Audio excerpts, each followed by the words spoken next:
Madurai D புதுப்பட்டியில் காணாமல் போன இளைஞர் சடலமாக மீட்கப்பட்ட அண்மை செய்தியை பார்த்து கொண்டிருக்கிறோம். நண்பர்களுக்கிடையே மதுபோதையில் ஏற்பட்ட தகராறில் காணாமல் போன இளைஞரான சூர்யா கொல்லப்பட்டிருக்கலாம் என சந்தேகிக்கப்படுகிறது. அது தொடர்பான அண்மை செய்தியை பார்த்து கொண்டிருக்கிறோம். மதுரை மாவட்டம் திருமங்கலத்தை அடுத்த கள்ளிக்குடி தாலுகா பெருமாள் கிராமத்தைச் சேர்ந்த செல்வம் சாந்தி தம்பதியின் மகன் திருமுருகன் என்ற சூர்யா.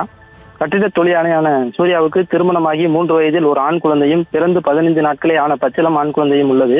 இந்த நிலையில் கடந்த வெள்ளிக்கிழமை இரவு வீட்டில் பிறந்த ஆண் குழந்தையை தனது மார்பில் போட்டு உறங்கிக் கொண்டிருந்த சூர்யாவுக்கு நண்பர்களிடமிருந்து செல்போன் வந்ததாக கூறி மனைவி பானுமதியிடம் சொல்லிவிட்டு அங்கிருந்து இருசக்கர வாகனத்தில் புறப்பட்டு சென்றுள்ளார்.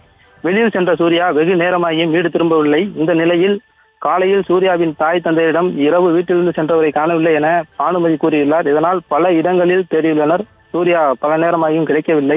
இதைத் தொடர்ந்து திருமுருகன் என்ற சூர்யா காணாமல் போனது குறித்து கூடக்கோவில் காவல் நிலையத்திலும் விருதுநகர் மாவட்டம் ஆவியூர் காவல் நிலையத்திலும் புகார் அளித்துள்ளனர். கடந்த 3 நாட்களாக தேடி வந்த நிலையில் திருமால் அருகே உள்ள புதுப்பட்டி கிராம காட்டுப்பகுதியில் இருசக்கர வாகனம் ஒன்று தீ வைத்து எரிக்கப்பட்ட நிலையில் கிடந்ததை கண்டு அப்பகுதியினர் கூடக்கோவில் போலீசாருக்கு தகவல் தெரிவித்தனர்.